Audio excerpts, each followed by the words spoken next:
রোজা রাখা অবস্থায় আপনি বেশি বেশি জিকির করবেন। কি করবেন? সুবহানাল্লাহ পড়বেন, আলহামদুলিল্লাহ পড়বেন, আল্লাহু আকবার পড়বেন, লা ইলাহা ইল্লাল্লাহ পড়বেন, লা হাওলা ওয়ালা কুওয়াতা ইল্লা বিল্লাহ পড়বেন, পড়বেন হাসবি আল্লাহ ওয়া নি'মাল ওয়াকিল, সুবহানাল্লাহি ওয়া বিহামদিহি, সুবহানাল্লাহিল আযীম, সুবহানাল্লাহিল আযীম ওয়া বিহামদিহি, পড়বেন আস্তাগফিরুল্লাহ ওয়া আতুবু ইলাইহি, আস্তাগফিরুল্লাহ ওয়া আতুবু ইলাইহি, পড়বেন লা ইলাহা ইল্লাল্লাহ ওয়াহদাহু লা শারীকা লাহু লাহুল মুলকু ওয়া লাহুল হামদু ওয়া হুয়া আলা কুল্লি শাইইন কাদির। পারা যাবে না ইনশাআল্লাহ? বেশি বেশি পড়বেন। আসলে রমজানের কথা মনে পড়ে গেল যে রমজান কিন্তু বেশি দিন বাকি নেই। আমরা মনে করছি যে অনেক দেরি আছে, আসলে কিন্তু বেশি দেরি নেই। সাহাবায়ে কেরাম রাদিয়াল্লাহু আনহুম 6 মাস আগে থেকেই রমজানের প্রিপারেশন নিতেন। এই রমজানে আমি কি করব, কোরআন কতটুকু পড়ব, দিনের জন্য কি করব, যাকাতগুলো কিভাবে হিসাব করব, রমজান কেন্দ্রিক তাদের প্ল্যান থাকতো আগে থেকে। আমরা রমজানকে গুরুত্ব দেওয়ার চেষ্টা করি, আল্লাহ পাক তৌফিক দান করুন। রমাদান মাস আসলে সওম পালন করবে। রমাদানের সওম এমনভাবে পালন করতে হবে যেন এই সওম আমাদেরকে যাবতীয় পাপাচার থেকে দূরে রাখে।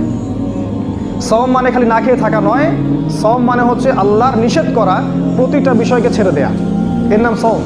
কেউ যদি রোজা রেখে মিথ্যা কথা বলে, ঘুষ খায়, সুদ খায়, দুর্নীতি করে, এ রোজা কেটে গেছে, এ রোজা নাই। ও পেট শুকা থেকে লাভ নাই, এ রোজার কোনো গুরুত্বই নেই আল্লাহর কাছে। আল্লাহ তখন ফেরেশতাদেরকে জিজ্ঞেস করে, এই ঘটনা কি? খায় না যে? খায় না কেন? আল্লাহ রোজা রাখছে। এগুলো কি? রো আফজা, পেঁয়াজ, আলুর চপ, বেগুনি, মুরগির রান খায় না। খায় না কেন? ওরা যে ক্ষুধার্ত, আল্লাহ আপনার ভয়ে। তাই কি চায়? আল্লাহ আপনার কাছে ক্ষমা চায়, ক্ষমা চায়। আল্লাহ রহমতের দরিয়ায় জোশ খেলে যায়। আল্লাহ তখন বলে, আমারে দেখছে নাকি ওরা? ফেরেশতারা বলে, না দেখে নাই। আমার জান্নাত জাহান্নাম দেখেছে? না দেখে নাই। আমারে না দেখে, জান্নাত জাহান্নাম না দেখে আমার এত ভয় করে? যাও, আজকের এই রোজার বিনিময়ে এখন বান্দা যা চাইবে সব কবুল করে নাও।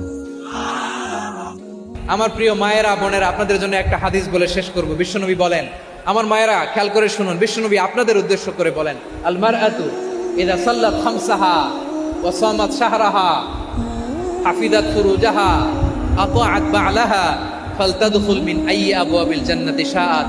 বিশ্বনবী বলেন, ও রমণীরা, ও নারীরা, যে সমস্ত নারী এই 4টা কাজ করবে, এই 4টা কাজের গ্যারান্টি দিবে, তাদেরকে জান্নাতের 8টা দরজার গ্যারান্টি দেয়া হবে। কি 4টা কাজ? 1 নম্বর, আল মারআতু ইযা সাল্লাত খামসাহা, যে নারী 5 ওয়াক্ত নামাজ পড়ে। কি করে? জেলা স্টেডিয়ামে অবস্থানরত আমার নারীরা, বোনেরা, বিশ্বনবী আপনাদেরকে 4টা কাজের কথা বলেছেন, খুব বেশি না। 4টা করলে 8 জান্নাতের দরজা সব খোলা। কোনটা দিয়ে যাবে? যেটা দিয়ে মনে চায়। 1 নাম্বার 5 ওয়াক্ত নামাজ। আমার বোনেরা জোহরের নামাজ পড়তে পড়তে এটা আসরে নিয়ে যায়, আসর পড়তে পড়তে এটা মাগরিবে নিয়ে যায়। এরকম আসরা নাই? লালমনিরহাটে হয়তো নাই। আমার বোনেরা এটা করবেন না। ইন্নাস সালাতা কানাত আলাল মুমিনিনা কিতাবাম মাওকুতা, সময় মতো পড়বেন, গুলো রাখবেন। হাফিজাত ফুরুজাহা, যে নারী তার চরিত্রকে হেফাজত করে, তার প্রাইভেট হেফাজত করে, তার লজ্জাস্থান হেফাজত করে। ও মায়েরা, আপনার এই গর্ভ যে কত দামি আপনি জানেন না। আপনার এই গর্ভ থেকে জন্মাবে আগামীর সালাহুদ্দিন আল আইয়ুবী। আপনার গর্ভ থেকেই জন্মাবে ইমাম আল মাহদি আল মুনতাযর। আপনার পেট থেকে জন্মাবে আবু সাইদের মতো বীর সৈনিক।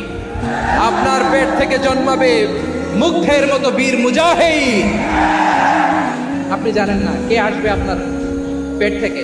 সময়টাকে কাজে লাগান, ইসলামকে বোঝেন, মানেন, আমাদের ইসলামিক লেকচারগুলো শোনেন। আমরা যে বার্তাগুলো, ইনস্ট্রাকশনগুলো, দিক নির্দেশনাগুলো আপনাদের খেদমতে রাখি, এগুলো মেনে চলুন। আপনিই পারেন আপনার ঘরটাকে জান্নাতের টুকরা বানাতে।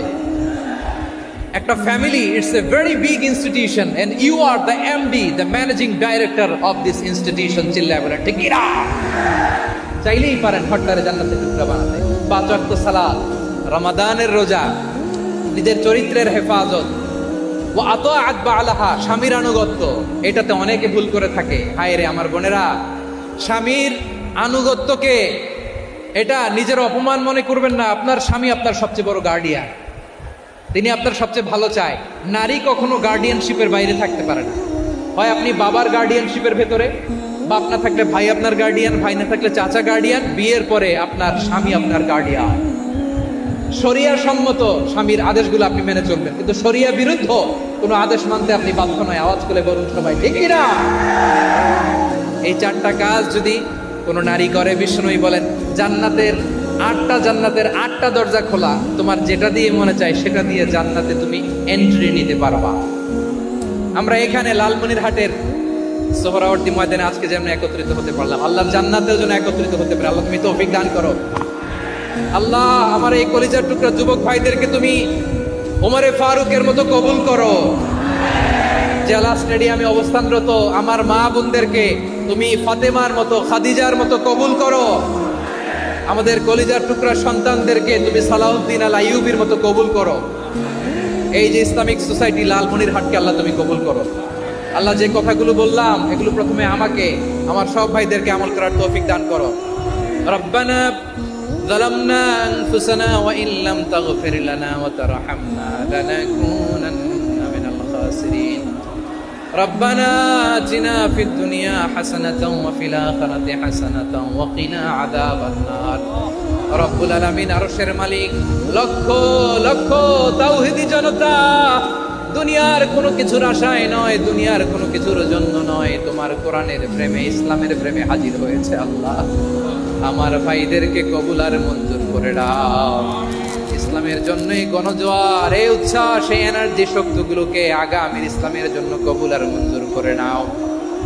গাড়িতে করে, হুন্ডায় চড়ে, সাইকেল দিয়ে, রেল লাইন দিয়ে, রেলে চড়ে চড়ে লক্ষ লক্ষ ভাইয়েরা বিভিন্ন জেলা থেকে আজকের এই ঐতিহাসিক লালমনিরহাটের প্রোগ্রামে যারা জয়েন করলো, নিরাপদে তুমি আবার তাদেরকে গন্তব্যে পৌঁছে দিও।